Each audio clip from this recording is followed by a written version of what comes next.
Yo, good day guys. It is 6:38 in the morning. I am at the moment here in Four Seasons Hotel here in Sydney. I am with John and Charlene, and of course they are in a separate room in the other room, and I am alone in here. So 3 days ago, I wasn't able to vlog properly. Yeah, so basically I wake up at around 4 o'clock in the morning.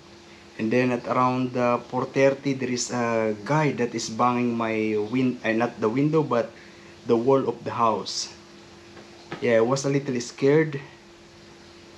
Yeah, it's like knocking, banging.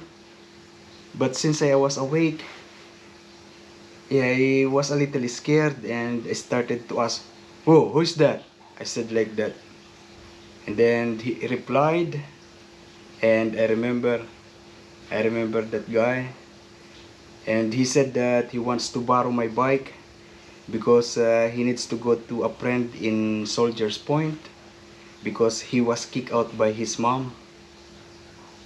Yeah, I said no, I can't because I need to go to work. Yeah, because I am working by at 6 o'clock in the morning. And he said he wants to come in.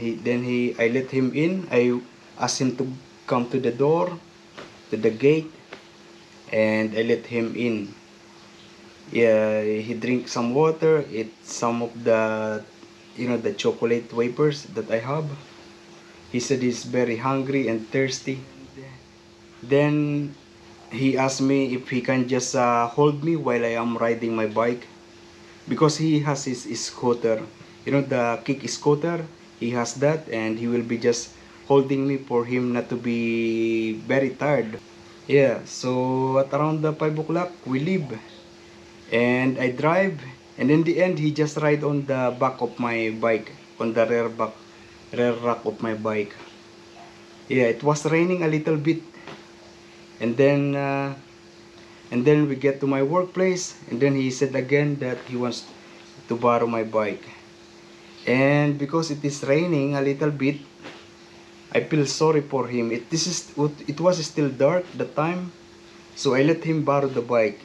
He left his scooter with me, and he said he promised that he's going to bring back the bike before my duty finish at around 2 o'clock.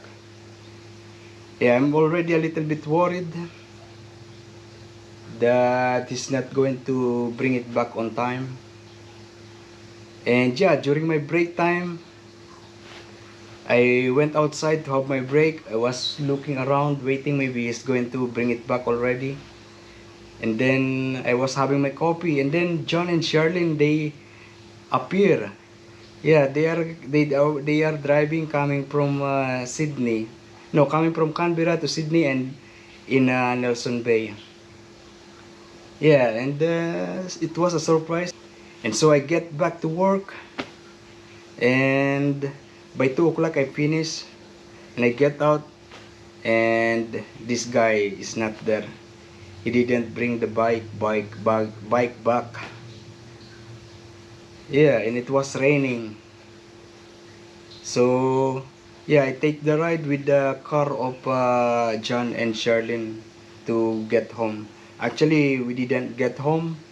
We go to different restaurant around Nelson Bay and Shoal Bay. We eat around, and then we wait for Rafael. Rafael also work breakfast. He finished by 4 o'clock. And we meet him with in Shoal Bay Country Club, a pizza, and then in the night we get home. During the time I was worrying because the bike is still not coming. I still don't have the bike. Some of the friends telling me to report it to police station. And I don't want to report it to police station because I'm still hopeful that this guy is going to bring the bike to me. Yeah, this guy is nice to me, so I don't really judge. Yeah, and then in the night I can't really sleep because I am thinking of so many possibilities, so many things that will happen if I don't have my bike. Yeah, it means that I am going to spend money again to buy a new bike. For sure it is going to be an electric bike again, and buying is a hassle. And yeah, no good in that situation. Yeah, so I don't know if I sleep properly, but I wake up in the alarm of the alarm clock of John and Charlene around the 6 o'clock. So it means that I sleep. But I feel that that sleep was a very short sleep. And we are actually planning to come here in Sydney. So yeah, but around 8 o'clock already or 9 o'clock, we are about to go to Sydney. We are about to come here in Sydney. Eh, the bike is not there yet. I still don't have the bike. And also some friend are messaging me to report it to the police station. I'm still hesitant to do that because I'm still hopeful that this guy is going to bring back the bike. Yeah. And so I decided to, before going to Sydney, I decided to go to the police stations first.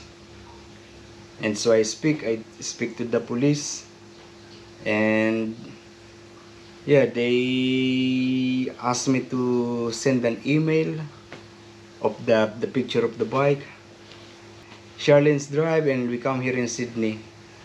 I was not vlogging because I was thinking about the situation. Yeah, so we eat around here in Sydney. We did some pictorial of them, John and Charlene, and then yeah, we get to the hotel, back to the hotel, and yeah, I checked the messenger because on the night also, I also sent message to this guy. Where are you? Bring the bike to me because that bike is very important to me. Without that bike, I won't be able to go to work. I won't be able to. Yeah, that's the only vehicle that I have. Without that, will be a very big hassle for me to to go to work or leave. Yeah. And then we are tired already. I come here in this room and I check my Facebook Messenger, and I saw the message of this guy. But I already sent an email to the police station. Yeah, I already then I checked the message of I checked the message of this guy. He replied and he said that, oh, sorry bro, I fall asleep, and yeah, he said he's going to bring the bike to my workplace or to my apartment. He didn't really mention, but he said he's going to bring it back. And so I sent again a message to the police station. And then in the afternoon, I received a call from the police station. And the police said that he already speak to the mom of this guy, and yeah, and it's like already good that because the guy is going to bring back the bike, and then I already speak to the police, so it's like no more, it's finished. Yeah, but then when in the night I was here in my bed, eh, that guy also sent me message. Yeah, and because I feel sorry, I feel bad that I reported to the police station. So I feel bad that it is going to affect him, that he's going to have a record in the police. So I feel bad about that. That's why I am hesitant to report it to the police station.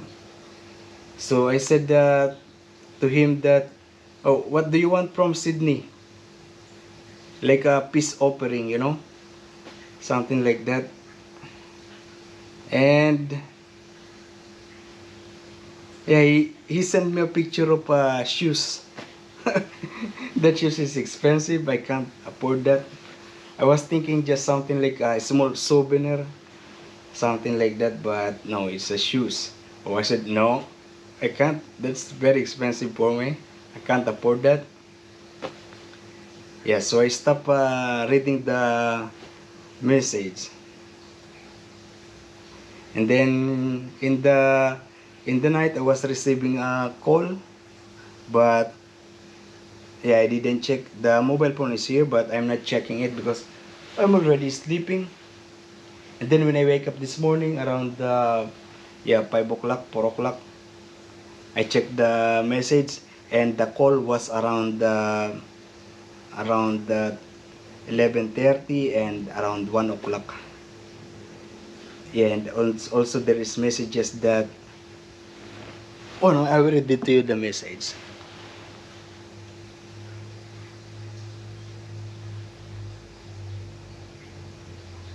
Hey, here is the message.